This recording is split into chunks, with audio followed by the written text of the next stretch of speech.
Hey there, pirates! Welcome aboard the Anime No Me channel. Shanks is one of those characters that Oda hides everything he can about, but still leaves little hints, just enough to make us itch to piece the puzzle together. And if there's one thing that always stands out during the rare moments he shows up, aside from his insane haki and the respect everyone has for him, it's his sword, Griffon. That name was never just thrown out randomly. But here's the thing, Griffon is the name we use for the weapon. But no one's ever really seen it do anything. We've only seen Shanks holding it, sometimes with haki, sometimes just as a prop, but is it really just a normal sword? I don't think so. What if it ate a devil fruit? Even more, what if the fruit wasn't just a griffin-type zone, but something far bigger and far more dangerous? Like a celestial winged lion, a mythical beast that doesn't just symbolize raw power, but also authority, nobility, and even a connection to the ancient gods of the world. Let's look at what we already know. Shanks' sword has been called Griffon since the early databooks, but Oda's never clarified if that's just a nickname or if it's the name of a legendary blade. He's also never shown the sword being used in a full-on duel. When Shanks stops Akainu at Marineford, he does it without even striking. When he shows up in chapter 1055 and blocks Aramaki's attack with Kamusari, it's all pure aura. And then in chapter 1079, when he one-shots Kid with Kamusari again, it becomes clear his Conqueror's haki is on another level. But that doesn't mean the sword is just a piece of metal. In the world of One Piece, almost every legendary weapon hides a secret. Shisui was one of the 21 great grade swords, Enma 2. Nadai Katetsu has a curse.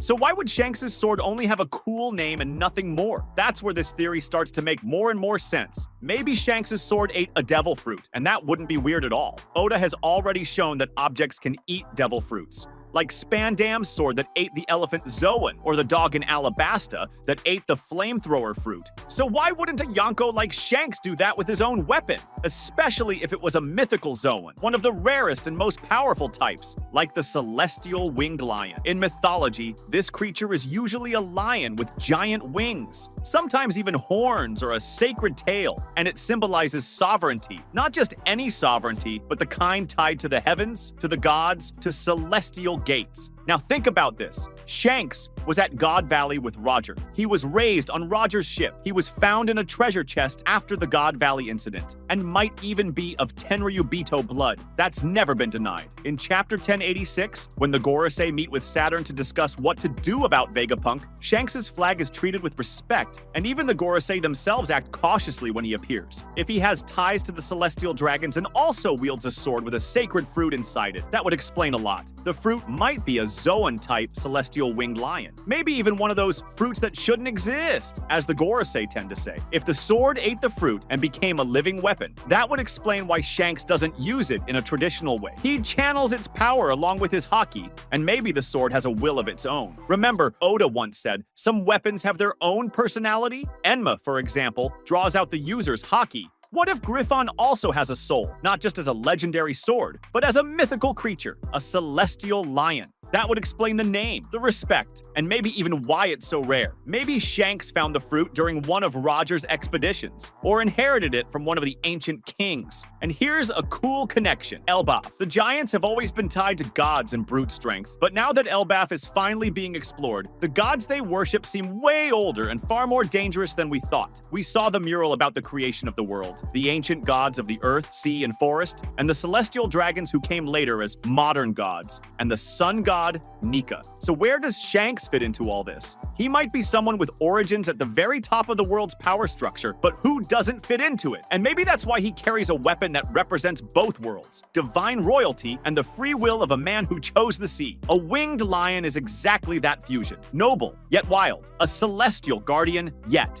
free. In chapter 1096, when Oda showed the flashback to God Valley, we saw that Roger and Garp teamed up against the Rock's pirates. But what really matters in that scene is the mystery surrounding the treasure they were fighting over. And where was Shanks during all of that? Inside a chest, abandoned, hidden, like a precious baby that needed to be taken away. That only strengthens the theory that he comes from a lineage tied to the celestial dragons. Maybe the sword's devil fruit was also recovered during that same event. Roger might have witnessed everything, took Shanks with him, and later left the fruit in his care. Years later, Shanks could have given that fruit to his own sword, feeding it this legendary power. And this winged lion wouldn't just be any creature. It would be a symbol of protection at the gates of the sky, maybe even a figure tied to the legend of the Flame Mother's chosen ones. The mural in Elbaf talks about heavenly beasts that came from the moon, along with the minks and the Lunarians.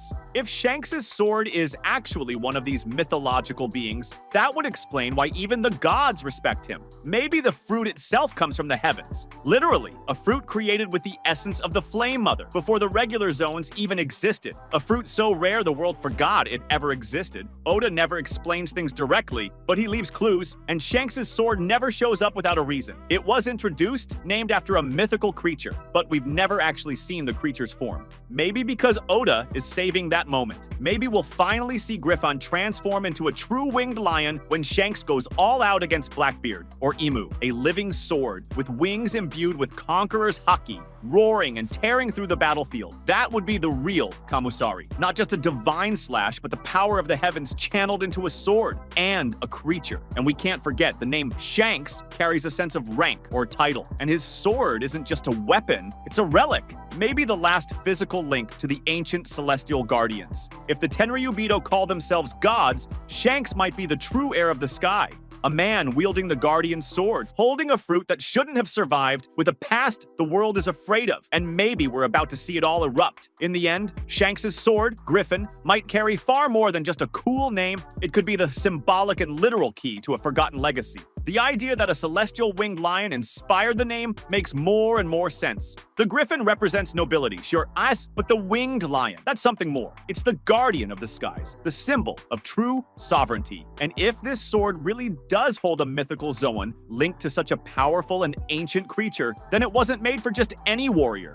It was made for someone with honor, and that's when it all comes together. Shanks, even with his mysterious origins, has always been guided by an unshakable sense of honor. He doesn't rule through fear, he doesn't lead through brute strength, he leads through respect, through presence, through his word. And maybe that's why the sword accepted him. Maybe that's why he never swings it without purpose. Because Griffin, whether it's a griffin, a winged lion, or something even greater, is an extension of who Shanks is. Someone who carries the sky on his back but chose to walk across the sea. If the world of One Piece is about to collapse under the weight of false gods, ancient secrets, and wars for power, then Griffin might be one of the last relics of the True Order. A living weapon made to protect, not to dominate. And Shanks, the man who never kneels, may be the only one worthy of wielding it. Because sometimes true strength isn't about the attack. It's about what you choose to protect. And in the end, that's what defines true honor. So, what do you think? Could Shanks really have that sword? That was today's content. We hope you liked it and want to share your opinion on the subject. Don't forget to share the video, give it a thumbs up, and I'll see you in the next video. Take care and stay amazing.